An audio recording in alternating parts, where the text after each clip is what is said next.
باختصار بسيط، الطبيعي ان احنا نمشي في طريقنا، نبص قدامنا عادي، نبص يمين شمال فوق تحت في اي اتجاه، حرية شخصية، ولكن المفروض والصح نبص قدامنا ونركز في طريقنا اللي جاي والمستقبل. ولكن احيانا بتأتي حاجات او ظروف تخلينا نعمل العكس، فما تبقاش انت ماشي في رحلتك قدام مكمل ولكن بظهرك، يعني باصص ورا، اللي هو ماشي قدام ولكن باصص ورا، عشان برضو ما ننساش الحاضر واللي فات.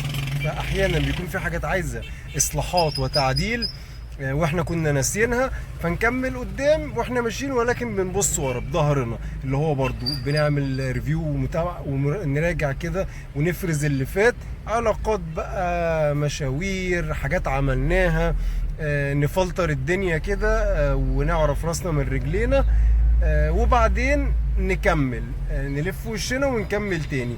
فهي مرحلة يعني بتكون شوية مش مفهومة عند بعض الناس، بيقولك طب انت ماشي قدام وبترجع ورا ازاي؟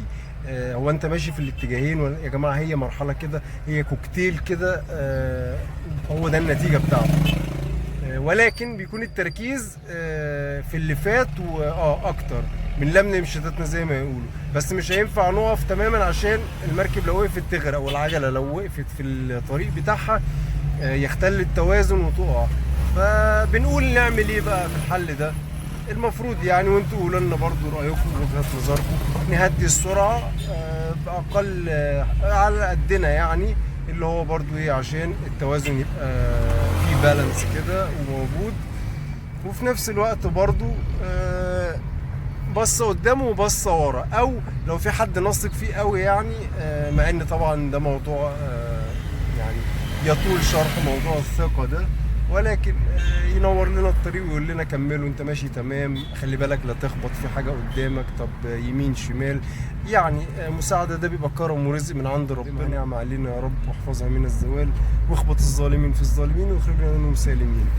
وربنا يسترها علينا ويوفقنا للخير اللي في طريقنا اللي جاي، ويسترها علينا بكل حال من الاحوال. وبالمناسبه لما نقف الوقفه دي، هي حتى لو عطلة وبتضيع وقتنا، ولكن احسن ما احنا نقعد نكمل نراكم، وفي الاخر بنلاقي الحمل زاد علينا، واللي كنا هنفرزه في ساعة هنفرزه في ساعتين، واليوم يومين، والشهر شهرين، وهكذا. فهي فاحنا نخلينا دايما اول باول، ونخفف الحمل سريع سريع، عشان نكمل كده واحنا ايه، نفسيتنا مرتاحة، او يعني بنتمنى ده، تفاءلوا بالخير تجدوه، وربنا يستر علينا كلنا يا رب. شكرا.